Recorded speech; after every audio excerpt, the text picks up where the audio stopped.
उत्तराखंड निकाय चुनाव के परिणाम ने साफ कर दिया है कि 2027 के विधानसभा चुनाव के लिए किसकी राह कठिन रहने वाली है और किसकी आसान। 2027 के फाइनल से पहले सेमीफाइनल में बीजेपी के लिए अच्छे परिणाम निकलकर सामने आए हैं, लेकिन कई जगहों पर कमल नहीं खिल पाया है।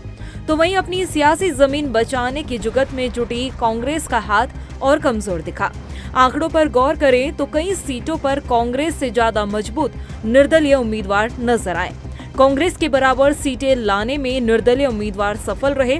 सभासद के पद पर तो निर्दलीय उम्मीदवारों के आंकड़े चौंकाने वाले रहे। निकाय चुनाव के फाइनल रिजल्ट से समझ सकते हैं कि किसका पलड़ा आखिर भारी रहा। प्रदेश के 11 नगर निगम में बीजेपी के 10 मेयर प्रत्याशियों ने जीत हासिल की। एक सीट पर निर्दलीय प्रत्याशी ने जीत हासिल की। श्रीनगर नगर निगम में निर्दलीय ने जीत हासिल की। वहीं नगर निगम में कांग्रेस ने अपना खाता नहीं खोला। 43 नगर पालिकाओं में बीजेपी को 17 सीट हासिल मिली, कांग्रेस को 12 सीटें मिली, बसपा को 1 सीट मिली।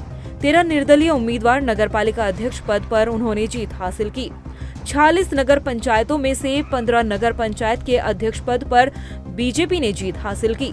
कांग्रेस ने 15 नगर पंचायत अध्यक्ष सीट जीती। 1 नगर पंचायत सीट पर बसपा और 15 निर्दलीय नगर पंचायत अध्यक्ष पद जीते। निकायों में 100 अध्यक्ष पदों पर बीजेपी के खाते में 42 अध्यक्ष पद आए हैं, तो कांग्रेस के खाते में 27, बहुजन समाज पार्टी के 2 और 29 सीटों पर निर्दलीय उम्मीदवारों ने अध्यक्ष पद पर जीत हासिल की है। 11 नगर निगम के पार्षदों की अगर हम बात करें तो 540 वार्ड में से 259 सीटों पर बीजेपी ने जीत हासिल की है। 86 सीटोट पर कांग्रेस ने जीत हासिल की। वहीं बसपा के एक पार्षद ने भी जीत हासिल की है। उत्तराखंड क्रांति दल के एक पार्षद ने जीत हासिल की है। 192 निर्दलीय पार्षद नगर निगम में चुनकर आए हैं। निकाय चुनाव में निर्दलीय उम्मीदवार जिस तरीके से चुनाव जीतकर आए हैं, उसने बीजेपी और कांग्रेस के माथे पर बल ला दिया है। खासकर कांग्रेस का खेल निर्दलीयों ने ज्यादा बिगाड़ा है। हालांकि कांग्रेस का मानना है कि राष्ट्रीय मुद्दों से छोड़कर कांग्रेस ने स्थानीय स्तर के मुद्दों को ही चुनाव में जनता के बीच रखा, लेकिन जनता ने बीजेपी के मुद्दों पर ज्यादा भरोसा किया। दरअसल ये है कि क्षेत्रीय मुद्दों को तवज्जो जनता दे रही है, अच्छी बात है। निर्दलीय जीत कर आए हैं, ये भी अच्छी बात है। लेकिन ऐसा नहीं कि जो राष्ट्रीय दल हैं वो राष्ट्रीय मुद्दों पर ही बात करते हैं और क्षेत्रीय मुद्दों की उन्होंने अनदेखी की हुई है। हमने तो ये पूरा चुनाव सड़क, नाली, खड़ंजा, कैमरा, इसी पर ही चुनाव लड़ा है। कूड़ा और तमाम जो स्थानीय मुद्दे थे, जो निकाय चुनाव के मुद्दे होने भी चाहिए, विकास के मुद्दे होने चाहिए, हमने चुनाव उसी पर लड़ा।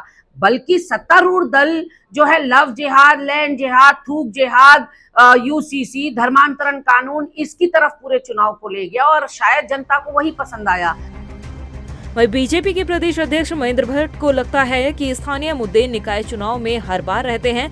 बीजेपी ने भी स्थानीय मुद्दों पर ही चुनाव लड़ा और पिछली बार से ज्यादा सीटें इस बार भाजपा के पाले में आई है। भारतीय जनता पार्टी पिछली बार से ज्यादा निकायों में जीती है और पिछली बार से कम निर्दलीय इस बार जीते हैं। इसलिए ये कहना कि उसका कोई असर पड़ता, ठीक है, छोटा चुनाव होता है, छोटे चुनाव में अपना रिलेशनशिप है, गली मोहल्ला वाला विषय आता है, ये सब चीज़ें कारण इस प्रकार इससे निर्माण होती हैं। लेकिन इसमें भारतीय जनता पार्टी के कमल के निशान पर जीतने वाले सभासदों की संख्या सबसे ज़्यादा है। चेयरमैन जीतने वाले हमारे महापौर हैं, उनकी संख्या तो एक तरफा है और नगर पालिका पंचायतों में हम बहुत अच्छे मतों से आगे जीते हैं। लेकिन पिछली बार से हमने आगे गेन किया है, ये बड़ी बात है। निकाय चुनाव के नतीजों ने सियासी दलों को 2027 के विधानसभा चुनाव से पहले मंथन का मौका दिया है, क्योंकि इस बार स्थानीय मुद्दे ज्यादा हावी रहे। यही कारण है कि निर्दलियों को इसका फायदा मिला। ऐसे में जरूरत है सभी समीकरणों को देखते हुए परिणाम पर मंथन करने की।